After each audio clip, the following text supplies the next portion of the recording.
बहुत पुरानी बात है। एक नगर में एक सौदागर रहता था।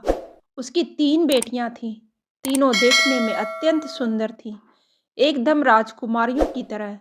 सौदागर अपनी बेटियों को बहुत प्यार करते थे, लेकिन छोटी बेटी से उसे विशेष रूप से प्यार था। एक बार सौदागर व्यापार के सिलसिले में विदेश जाने लगा, तो उसने तीनों बेटियों से पूछा कि वह विदेश से उनके लिए क्या लाएं। बड़ी बेटी ने कहा, मुझे चाहिए एक सोने की थाली। मंझली बेटी ने कहा, मुझे चाहिए एक सोने का पंखा। छोटी बेटी बोली, मुझे एक सोने का सेब चाहिए। व्यापार के कार्य निपटाने के बाद सौदागर जब घर लौटने लगा, तब बड़ी बेटी के लिए सोने की थाली, मंझली बेटी के लिए सोने का पंखा लेकर आया, पर उसे कहीं भी सोने का सेब नहीं मिला। दोनों बेटियां अपनी इच्छित वस्तु पाकर बहुत खुश हुई, किंतु छोटी बेटी सुंदर होने के साथ साथ दिल की भी बहुत अच्छी थी। वह सोने का सेब नहीं मिल पाने के कारण दुखी नहीं हुई। उसने पिता से कहा, आप तो अक्सर विदेश जाते रहते हैं। यदि कहीं कभी भी सोने का सेब मिले तो मेरे लिए ले आइएगा। इधर एक राजकुमार घोड़े पर चढ़कर एक राज्य से दूसरे राज्य का भ्रमण करते हुए एक दिन सौदागर के शहर में आ पहुंचा। रास्ते में चलते चलते सौदागर के घर के पास जब वह पहुंचा, तब उसने उसकी छोटी बेटी को देखा। वो उसे देखकर देखता ही रह गया। उसे लगा कि वही उसकी रानी होने के योग्य है। वह सौदागर के पास पहुंचा और अपना परिचय देकर उससे उसकी छोटी बेटी का हाथ मांगा। राजकुमार की बातें सुनकर सौदागर ने कहा, तुम्हारी बात सुनकर मुझे खुशी हुई, परंतु मैं तुम्हारी बात मानने में असमर्थ हूँ। तुम जिसका हाथ मांग रहे हो, वह मेरी सबसे छोटी बेटी है। उससे बड़ी 2 बेटियां और हैं। बड़ी लड़कियों की शादी किए बिना छोटी बेटी के साथ तुम्हारी शादी कैसे कर दूं? यदि तुम चाहो तो मैं अपनी बड़ी बेटी के साथ तुम्हारी शादी करवा सकता हूँ। सौदागर की बड़ी बेटी भी अत्यंत सुंदर थी। वह भी रानी होने के योग्य थी। राजकुमार ने कहा, मैं आपकी बात पर सहमत हूँ, लेकिन अपने माता पिता को दिखाने के लिए उसे अपने साथ लेकर जाना चाहता हूँ। 2 दिनों के अंदर वापस ले आऊंगा। सौदागर की बेटी को लेकर राजकुमार रवाना हुआ। थोड़ी दूर जाने पर राजकुमार ने अपने घोड़े से कहा, ओ मेरे पवन घोड़े, तुरंत हमें हमारे जादूघर में ले चलो।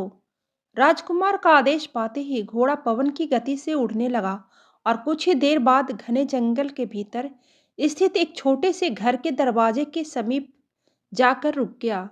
घोड़े की पीठ से उतरकर राजकुमार सौदागर की लड़की को लेकर घर के अंदर गया। घर के अंदर के कमरे अत्यंत सुसज्जित थे। एक मकान में एक आसन पर उसे बैठने को कहा।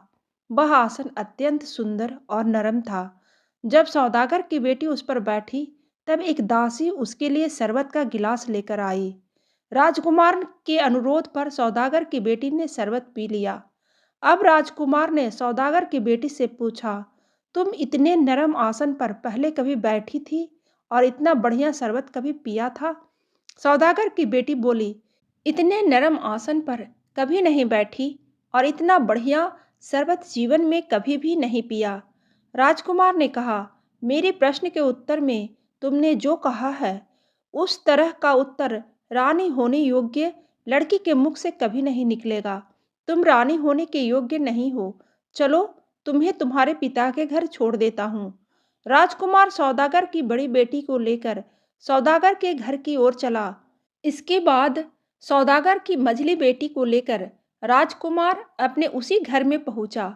मंझली बेटी को नरम आसन में बिठाने एवं शरबत पिलाने के बाद राजकुमार ने उससे भी वही सवाल किए। मंझली बेटी ने भी कहा कि इतने नरम आसन में वह कभी नहीं बैठी और इतना बढ़िया शरबत उसने कभी नहीं पिया। उत्तर सुनने के बाद राजकुमार ने कहा, तुम भी रानी होने के योग्य नहीं हो। वह उसे उसके पिता के घर वापस ले आया। अंत में छोटी बेटी की बारी आई।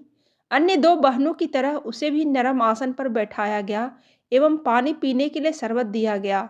इसके बाद राजकुमार ने उससे पूछा, इससे भी नरम आसन पर तुम कभी बैठी थी? इससे भी बढ़िया शरबत तुमने कभी पिया है? छोटी बेटी हंसकर बोली, जी हाँ, माँ की गोद इससे बहुत अधिक नरम है और माँ का दूध इस शरबत से भी अधिक सुस्वादु है।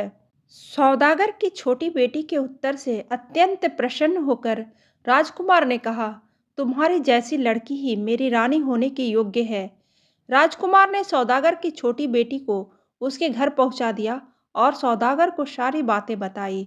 सौदागर सारी बातें सुनकर बहुत खुश हुआ और उसने अपनी छोटी बेटी के साथ राजकुमार का विवाह कर दिया। कहानी अच्छी लगे तो लाइक जरूर करें और ऐसी ही कहानी सुनने के लिए सब्सक्राइब बटन दबाइए।